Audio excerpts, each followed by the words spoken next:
हरे कृष्णा, राधे राधे। नमस्कार दोस्तों, आप सभी का दिन शुभ और मंगलमय हो।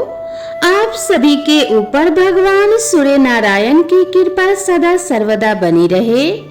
जिस तरह से सोमवार का दिन भगवान शिव को समर्पित होता है, उसी प्रकार से रविवार का दिन सूर्य देवता को समर्पित होता है। ज्येष्ठ माह में पड़ने वाले रविवार का और भी ज्यादा महत्व शास्त्रों में बताया गया है। रविवार के दिन सूर्य देव की पूजा करने से और सूर्य देवता को अर्घ्य देने से जीवन के सभी दुख दूर हो जाते हैं, शारीरिक और मानसिक कष्ट दूर होते हैं और सभी प्रकार के सुखों की प्राप्ति होती है। आज के दिन सूर्य देव की पूजा करके सभी भक्तजनों को व्रत कथा अवश्य ही पढ़नी अथवा सुननी चाहिए। तो आज की इस वीडियो में आप सुनेंगे रविवार व्रत कथा। पौराणिक व्रत कथा के अनुसार प्राचीन काल में किसी नगर में एक बुढ़िया माई रहती थी। वह प्रत्येक रविवार को सुबह उठकर स्नान आदि से निवृत्त होकर अपने आंगन को गोबर से लीप कर स्वच्छ रखती थी। फिर सूर्य देव की पूजा करके भोजन तैयार कर भगवान को भोग लगाकर ही स्वयं भोजन ग्रहण किया करती थी। भगवान सूर्य देव की कृपा से उसे किसी भी प्रकार का कोई कष्ट नहीं था। धीरे धीरे उसका घर धन्य धान्य से भर रहा था। उस बुढ़िया माई को सुखी होते देखकर उसकी एक पड़ोसन उससे बुरी तरह जलने लगी। बुढ़िया ने कोई गाय तो पाल नहीं रखी थी, इसीलिए रविवार के दिन घर लीपने के लिए वह अपनी पड़ोसन के आंगन में बंधी हुई गाय का गोबर लाया करती थी। पड़ोसन ने कुछ सोचकर एक दिन अपने गाय को घर के अंदर बांध दिया। अगले दिन रविवार का दिन था और गोबर नहीं मिल पाने के कारण उस दिन बुढ़िया ने सूर्य भगवान को भोग भी नहीं लगाया। जब भोग नहीं लगाया तो उस दिन उसने स्वयं भी भोजन नहीं किया। इस प्रकार सूर्यास्त होने पर वह बुढ़िया भूखी प्यासी ही सो गई। उसने इस तरह से निराहार रहकर व्रत रख लिया। रात में सूर्य भगवान ने उसे स्वप्न में दर्शन दिए और व्रत न करने और उन्हें भोग न लगाने का कारण पूछा। तब बुढ़िया ने बहुत ही विनीत स्वर में पड़ोसन के द्वारा घर के अंदर गाय को बांधने और गोबर न मिल पाने की बात कही। सूर्य भगवान ने अपने भक्त की परेशानी का कारण जानकर उसके सब दुख दूर करते हुए कहा कि हे माता, आज हम आपको एक ऐसी गाय प्रदान करेंगे जो सभी इच्छाएं पूर्ण करती है, क्योंकि आप हमेशा रविवार को पूरा घर गाय के गोबर से लीप कर फिर भोजन बनाकर मुझे भोग लगाकर ही स्वयं भोजन करती हो। इससे मैं बहुत अधिक प्रसन्न हूँ। मेरा व्रत करने और कथा सुनने से निर्धन को धन और बांझन को पुत्र की प्राप्ति होती है। स्वप्न में उस बुढ़िया को ऐसा वरदान देकर भगवान सूर्य नारायण अंतर ध्यान हो गए। प्रातः काल सूर्योदय से पहले उस बुढ़िया की आंख खुली तो वह अपने घर के आंगन में सुंदर गाय और उसके बछड़े को देखकर हैरान हो गई। गाय को आंगन में बांधकर उसने जल्दी से उसे चारा लाकर खिलाया। पड़ोसन ने उस बुढ़िया के आंगन में बंधी हुई सुंदर गाय और बछड़े को देखा तो वह उससे और भी अधिक जलने लगी। तभी गाय ने सोने का गोबर कर दिया। गोबर को देखते ही पड़ोसन की आंखें आश्चर्य से खुली की खुली रह गई। पड़ोसन ने उस बुढ़िया को आसपास न पाकर तुरंत उस सोने के गोबर को उठा लिया और अपने घर ले गई और अपनी गाय का साधारण गोबर वहां रख दिया। सोने के गोबर से पड़ोसन कुछ ही दिनों में धनवान हो गई। वह चुपके चुपके बुढ़िया के घर से गोबर ले आया करती थी और अपनी गाय का साधारण गोबर उसकी जगह पर रख दिया करती थी। बुढ़िया को इस बात की कोई खबर नहीं थी। गाय प्रतिदिन सूर्योदय से पहले सोने का गोबर किया करती और बुढ़िया के उठने से पहले ही वह चालाक पड़ोसन उस गोबर को उठाकर ले जाती थी। बहुत दिनों तक तो बुढ़िया को सोने के गोबर के बारे में कुछ भी पता नहीं चला। बुढ़िया पहले की तरह हर रविवार को सूर्य भगवान का व्रत करती रही और कथा सुनती रही। लेकिन सूर्य भगवान ने जब पड़ोसन की इस चालाकी को देखा, तब एक दिन उन्होंने बड़ी तेज की आंधी चलाई। आंधी का प्रकोप देखकर बुढ़िया ने गाय को घर के भीतर बांध दिया। सुबह उठकर बुढ़िया ने सोने का गोबर पड़ा हुआ देखा तो उसे बहुत बड़ा आश्चर्य हुआ। उस दिन के बाद बुढ़िया अपनी गाय को घर के भीतर ही बांधने लगी। सोने के गोबर से वह बुढ़िया कुछ ही दिनों में बहुत धनवान हो गई। उस बुढ़िया के धनवान होने से वह पड़ोसन बुरी तरह जलकर राख हो गई। जब उसे सोने के गोबर को पाने का कोई रास्ता नहीं सूझा, तब वह राजा के दरबार में पहुंची और राजा को सारी बात बताई। राजा को जब बुढ़िया के पास सोने की गोबर देने वाली गाय के बारे में पता चला, तब उसने अपने सैनिक को भेजकर बुढ़िया की गाय को लाने का आदेश दे दिया। सैनिक उस बुढ़िया के घर पहुंचे। उस समय बुढ़िया माई सूर्य भगवान को भोग लगाकर स्वयं भोजन ग्रहण करने ही वाली थी कि राजा के सैनिकों ने गाय को खोला और अपने साथ लेकर महल की ओर चले। बुढ़िया ने सैनिकों से गाय को न ले जाने की बहुत प्रार्थना की, बहुत रोई, बहुत चिल्लाई, लेकिन राजा के सैनिक नहीं माने।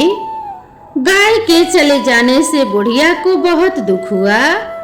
उस दिन मारे दुख के उसने कुछ भी नहीं खाया और सारी रात सूर्य भगवान से गाय को पुनः प्राप्त करने की प्रार्थना करने लगी। दूसरी ओर राजा को गाय को देखकर बहुत खुशी हुई, लेकिन अगले दिन जैसे ही सुबह राजा उठा, सारा महल गोबर से भरा हुआ देखकर घबरा गया। उसी रात सूर्य भगवान उसके सपने में आए और बोले कि हे राजन, यह गाय उस बुढ़िया माई को लौटा देने से ही तुम्हारा भला होगा। रविवार के व्रत से प्रसन्न होकर मैंने ही उसे यह गाय भेंट स्वरूप दी है। सुबह होते ही राजा ने उस बुढ़िया को महल में बुलाकर बहुत से धन के साथ सम्मान सहित गाय लौटा दिया और अपनी इस गलती के लिए क्षमा भी मांगी। इसके बाद राजा ने पड़ोसन को दंड दिया।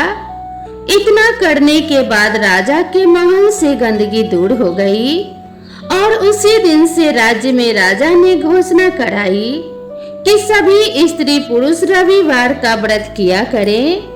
रविवार का व्रत करने से सभी लोगों के घर धन्य धान्य से भर गए। चारों ओर खुशहाली छा गई। जिन्हें शारीरिक कष्ट था, उनके सभी शारीरिक कष्ट भी दूर हो गए। इस प्रकार समस्त नगर को सूर्य देव की कृपा प्राप्त हो गई। इसीलिए हर रविवार के दिन जो भी भक्त सच्चे मन से सूर्य देव की पूजा करके उपवास रखता है और इस कथा को पढ़ता या दूसरों को सुनाता है, सूर्य देव की कृपा से उसके सभी कष्ट दूर हो जाते हैं। यदि व्रत ना भी रख पाए तो भी सुबह सूर्य देव को अर्घ देकर सूर्य देव की पूजा करके इस कथा को अवश्य ही पढ़ना और सुनना चाहिए। कथा के अंत में और शुरू में प्रेम से जयकारा बोलना चाहिए। बोलिए सूर्य नारायण भगवान की जय। अब आइए श्रवण करते हैं सूर्य देव की दूसरी कथा, जिसे सुनने मात्र से घर में सुख समृद्धि का वास होता है और सभी मनोकामनाओं की पूर्ति होती है। देवलोक के शिल्पकार विश्वकर्मा की एक पुत्री थी जिनका नाम था संज्ञा। वह दिन भर तपती धूप में खेला करती थी। सूर्य की तेज किरणों का जैसे उन पर कोई असर ही नहीं होता था। संज्ञा जब बड़ी हुई तो एक दिन विश्वकर्मा और उनकी पत्नी ने संज्ञा को बड़े मुग्ध भाव से सूर्य नारायण को निहारते हुए देखा। यह देख विश्वकर्मा बोले, देवी ऐसा लगता है हमारी बेटी सूर्य पर मोहित हो गई है। देख रही हो कितने मुग्ध भाव से सूर्य की ओर देखे जा रही है। मुझे भी ऐसा ही लगता है स्वामी, विश्वकर्मा की पत्नी ने कहा। सूर्य के सौंदर्य के प्रति संज्ञा का आकर्षण उनकी आयु के साथ बढ़ता ही गया। एक दिन विश्वकर्मा ने संज्ञा को अपने साथ हाथी पर बैठाकर सैर को निकले। अपनी पुत्री को सूर्य की ओर निहारते देख उन्होंने पूछा, बेटी अब तुम छोटी नहीं रही, सोचता हूँ जल्दी ही तुम्हारा विवाह कर दूं। बताओ किस देव को तुम चाहती हो। पिताजी, आकाश में सूर्य से बढ़कर कोई तेजस्वी नहीं है, संज्ञा ने उत्तर दिया। ठीक है, हम सूर्य के साथ ही तुम्हारा विवाह करा देते हैं, विश्वकर्मा बोले और अपनी पुत्री को लेकर सूर्य देव के पास पहुँचे। उन्होंने अपनी पुत्री की इच्छा सूर्य देव को बताई तो उन्होंने उनका प्रस्ताव सहर्ष स्वीकार कर लिया और बोले, आपकी पुत्री मेरे साथ विवाह करना चाहती है, यह तो मेरे लिए सौभाग्य की बात है, पर इनसे यह तो पूछ लीजिए कि क्या ये मेरा ताप भी सहन कर पाएगी। विश्वकर्मा संज्ञा को एक ओर ले गए और कहा, सूर्य देव का उत्तर तुमने सुन लिया बेटी, अब बताओ सहन कर लोगी हर ऋतु में उनका ताप।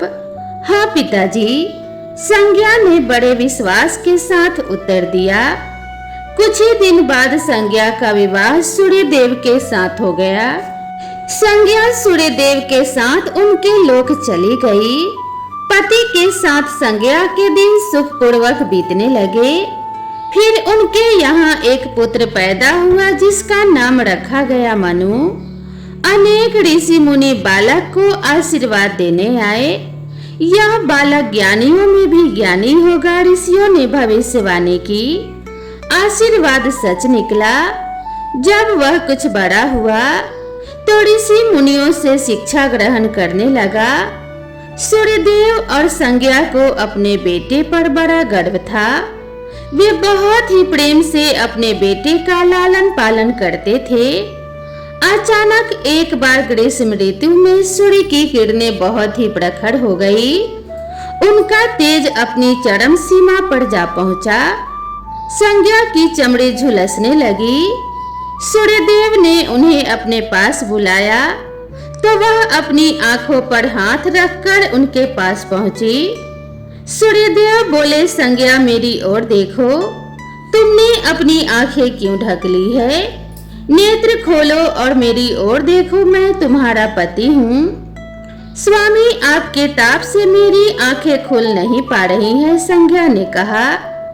इसका अर्थ तो यह हुआ कि तुम मुझे अपने से दूर कर रही हो। विवाह के पूर्व मैंने तुमसे पूछा भी था कि क्या तुम मेरा ताप सहन कर पाओगी। तुम्हारी सहमति पाकर ही मैंने तुम्हारे साथ विवाह करना स्वीकार किया था, लेकिन अब तुम अपने वचन से मुकर रही हो। सूर्यदेव ने कुछ क्रोधित होते हुए कहा। स्वामी, इसमें मेरा कोई भी दोष नहीं, संज्ञा बोली। आपका ताप ही इतना प्रखर है। सूर्यदेव और भी कुपित हो उठे और बोले, सुनो संज्ञा, प्राणवान वस्तुओं को जीवित रखने वाला मैं ही हूँ, परंतु तुमने मेरी ओर से आंखें बंद कर ली। अतः तुम्हारे गर्भ से जो भी बालक उत्पन्न होगा वह यम होगा। यम अर्थात मृत्यु का देवता। संज्ञा वहां से भाग जाना चाहती थी, लेकिन बच्चों का मोह उन्हें विवश किए हुए था। संज्ञा की एक सहचरी थी, उसका नाम था छाया, जो हूबहू संज्ञा की ही प्रतिलिपि थी। संज्ञा ने इस विषय में छाया से मदद लेने का निश्चय किया। संज्ञा ने छाया को बुलाया और अपनी समस्या बताई। संज्ञा की बातें सुनकर छाया बोली, मुझे क्या करना होगा? संज्ञा ने कहा, तुम संज्ञा बनकर मेरे पति के पास जाओ और उनकी पत्नी और मेरे बच्चों की मां बनकर वहीं रहो। छाया ने कहा, उन्होंने मुझसे पूछताछ की तो मैं क्या कहूंगी? संज्ञा ने कहा, कह देना कि मैं संज्ञा हूँ, परंतु भेद मत खोलना। छाया ने कहा, यह सब मैं करूंगी, लेकिन मेरी भी एक शर्त है। सूर्यदेव कभी मुझ पर बिगड़े या फिर साप देने लगे तो मैं सारा भेद खोल दूंगी। संज्ञा ने कहा कि ठीक है। छाया, अब जाओ और मेरे बच्चों को संभालो। तुमने मुझे बहुत ही कठिन काम सौंपा है संज्ञा, फिर भी मैं भरसक प्रयत्न करूंगी, छाया बोली और वहां से चली गई। उसके जाने के बाद संज्ञा सोचने लगी, मैं मायके चली जाती हूँ, माँ और पिताजी मुझे देखकर बहुत प्रसन्न होंगे, मैं कुछ दिन वहाँ रहूंगी, परंतु पिताजी कहेंगे स्त्री की शोभा पति के घर में रहने में ही है। ऐसे ही विचारों में उलझी संज्ञा मायके को चल पड़ी। रास्ते में उसके मस्तिष्क में उलझने टकराने लगी। वह सोचने लगी, जब मुझे पिताजी लौट जाने को कहेंगे तब मैं जंगल में चली जाऊंगी। कुछ समय बाद संज्ञा अपने मायके पहुंची। पिता ने उसका बड़ा सत्कार किया और बोले, बेटी आओ, सब कुशल मंगल तो है? नहीं पिताजी, आपने ठीक ही कहा था, ग्रीष्म ऋतु में मैं सूर्य देव का ताप सहन ना कर सकी। संज्ञा कुछ दिन वहां सुख से रही। एक दिन पिता ने उससे कहा, संज्ञा, तुम्हारे आने से हमें बड़ा हर्ष हुआ है, परंतु विवाह हो जाने के बाद स्त्री को मायके में अधिक समय तक नहीं रहना चाहिए। अब तुम अपने पति के घर जाओ, फिर कभी हमसे मिलने आना। तुम मुझे बहुत प्यारी हो, किंतु पति का घर ही स्त्री का घर होता है। यही मैंने सोचा था, संज्ञा मन ही मन बोली और एक रात चुपचाप पिता का घर छोड़कर जंगल में चली गई। वह सोचने लगी कि मैं सूर्य के सामने नहीं जा सकती, इसीलिए घोड़ी बन जाती हूँ। उस रूप में मुझे कोई पहचान नहीं पाएगा। घोड़ी का रूप धारण कर संज्ञा तपस्या करने लगी, सूर्य के ताप की शक्ति को कम करने के लिए। उधर छाया ने सूर्य के यहाँ रहकर संज्ञा का स्थान ले लिया था। सूर्यदेव ने उसे संज्ञा ही समझा। वे बोले, तुम लौट आई मेरे पास, क्षमा कर दो स्वामी, मैंने अपनी दुर्बलता को जीत लिया है। छाया खेद भरे स्वर में बोली। सूर्यदेव ने कहा, संज्ञा, मैं तो कब का तुम्हें क्षमा कर चुका, अब घर की जिम्मेदारी संभालो, बच्चों का लालन पालन करो। छाया ने कक्ष में लेटे दोनों बच्चों पर निगाह डाली और घर की जिम्मेदारियां संभाल ली। छाया इस घर में सुखी थी। वह प्रायः सोचा करती थी, बेचारी संज्ञा, कितना अच्छा घर त्यागना पड़ा उसे, क्या वह कभी नहीं लौटेगी? कुछ समय बीतने के बाद छाया को एक पुत्र पैदा हुआ।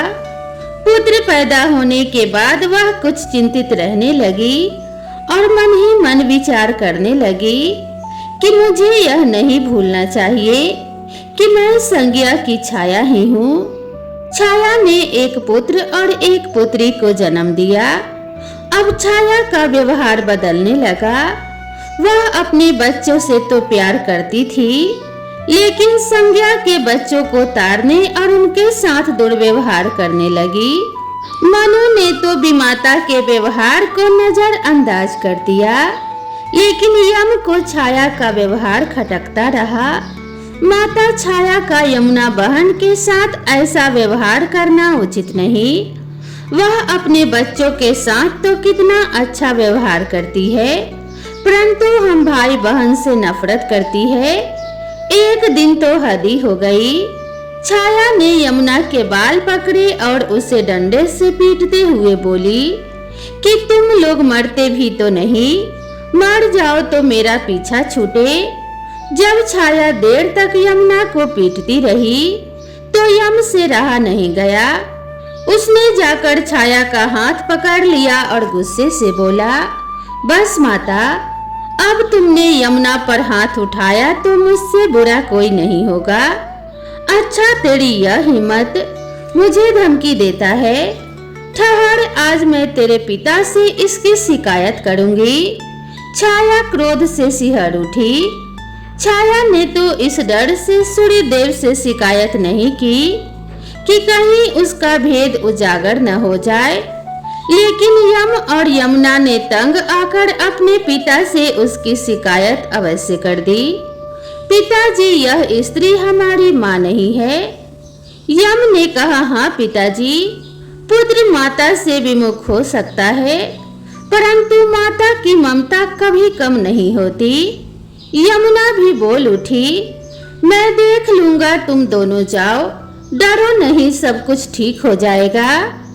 ऐसा कहकर सूर्यदेव ने बच्चों को धैर्य बंधाया, लेकिन बच्चों के जाते ही वे सोच में पड़ गए। बच्चे ठीक कहते हैं, यह अवश्य ही कोई मायाविनी है। सूर्यदेव गुस्से में भरकर छाया के पास पहुंचे और उसके केस पकड़कर झकझोरते हुए बोले, सच बताओ, तुम कौन हो? अन्यथा मैं तुम्हें कठोर दंड दूंगा। ठहरिए स्वामी, भय से कांपती हुई छाया बोली, मैं संज्ञा की छाया हूँ। वह आपकी देखभाल का भार किसी को सौंपे बिना नहीं जाना चाहती थी, इसीलिए मुझे आपके पास भेज दिया। वह कहाँ गई? सूर्यदेव ने पूछा। छाया ने कहा, अपने पिता के यहाँ। सूर्यदेव सीधे विश्वकर्मा के पास पहुँचे और उनसे पूछा, संज्ञा कहाँ है? वह तुम्हारे तेज से बचने के लिए यहाँ आई थी, विश्वकर्मा ने बताया। अब वह कहाँ है? मैंने ध्यान करके पता किया है कि उसने घोड़ी का रूप ले लिया है।